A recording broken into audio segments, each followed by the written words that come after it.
Welcome to the SchiffGold Friday Gold Wrap, your overview of this week's precious metals news. It's Friday, October 6th. I'm your host, Mike Meharry. Thanks for tuning in. It's been a tough month for gold. Prices are poised to drop for the fourth straight week. This is the longest streak of losses this year. The Federal Reserve is the biggest driver right now. Everybody is talking about interest rate hikes and shrinking the Fed balance sheet. Hope that Congress will be able to push through the Trump tax plan has buoyed optimism. Meanwhile, most people have become numb to the constant saber rattling between North Korea and the United States. Safe haven demand has become somewhat passé. Currently, gold is trading at around $1265.80.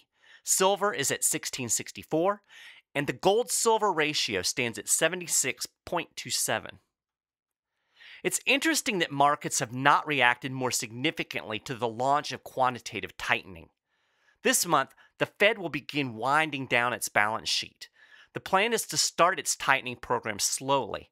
Instead of reinvesting treasuries and mortgage-backed securities, it will simply allow them to mature off its balance sheet. It will start with a $10 billion roll-off in October and increase it each quarter until it reaches $50 billion next year.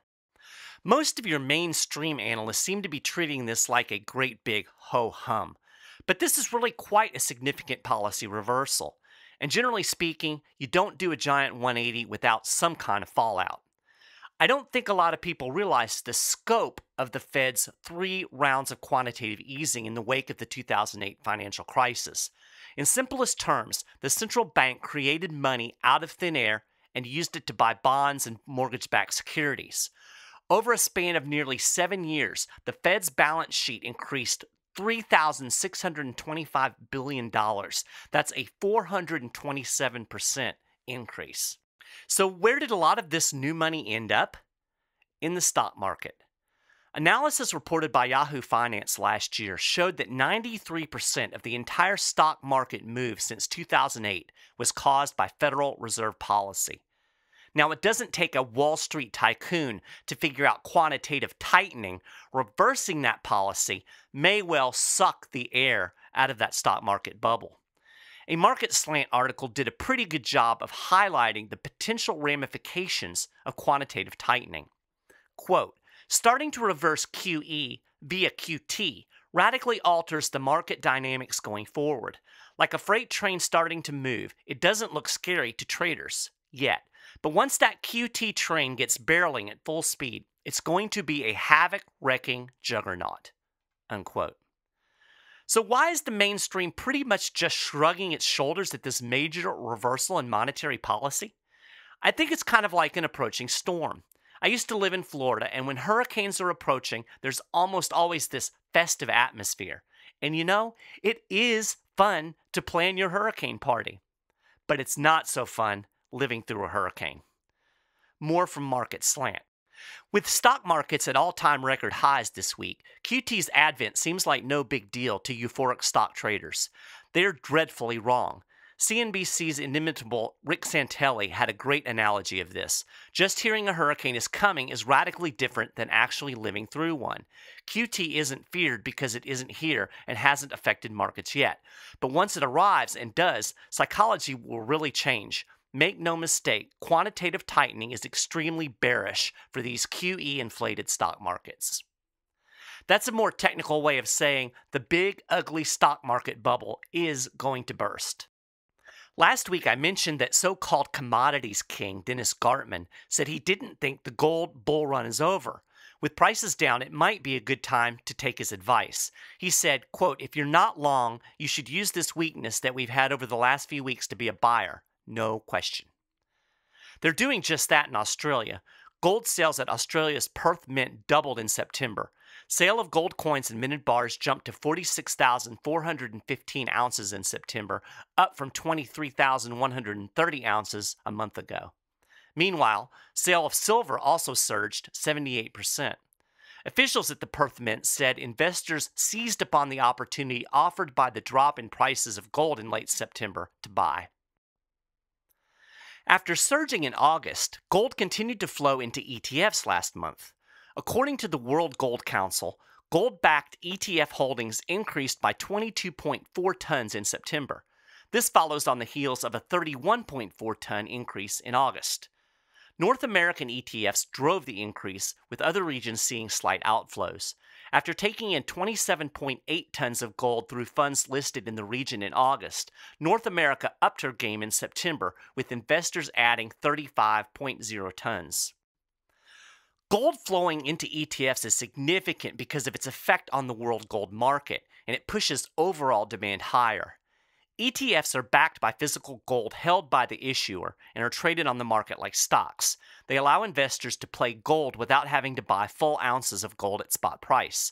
Since their purchase is just a number in a computer, they could trade their investment into another stock or cash pretty much whenever they want, even multiple times in the same day. Many speculative investors appreciate this liquidity. There are good reasons to invest in ETFs, but they aren't a substitute for owning physical metal. In an overall investment strategy, SchiffGold recommends buying gold bullion first.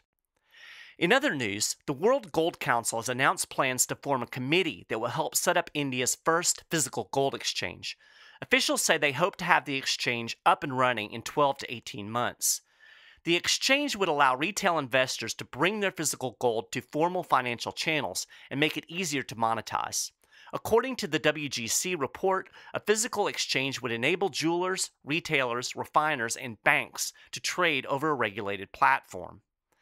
How average Indians will view a formal exchange remains to be seen, especially in rural areas.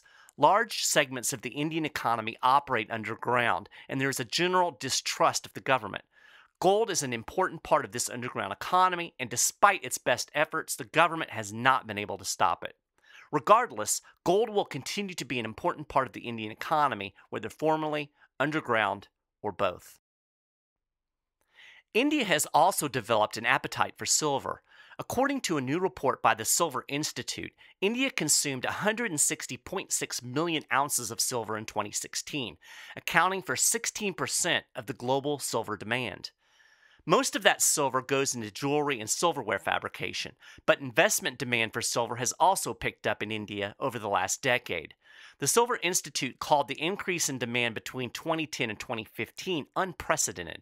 Physical investment surged from 25.7 million ounces in 2010 to a record high of 110 million ounces in 2015.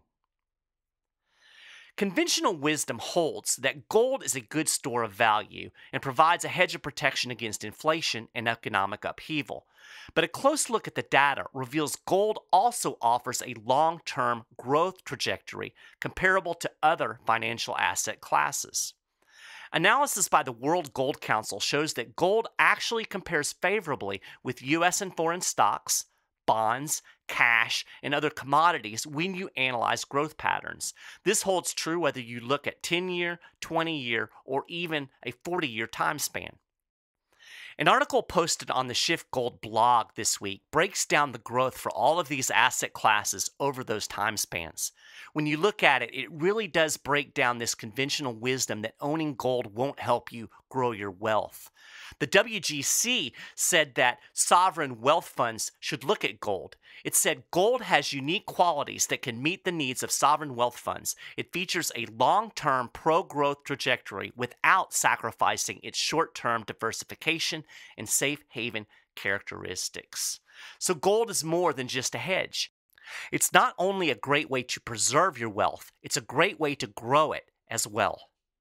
To learn more about adding gold and silver to your investment portfolio, call 1-888-GOLD-160 today. That's 1-888-GOLD-160 and speak with one of our precious metal specialists. With prices low, this is a great time to take advantage of a buying opportunity, so call today. Well, that's a gold wrap for this week. You can get more details on all of these stories and more, and keep up with the latest precious metals news and analysis throughout the week at SchiffGold.com/news. And if you enjoyed the podcast, you can subscribe at iTunes for free. There'll be a link at the show notes page. Thanks for listening, and we'll talk to you next week.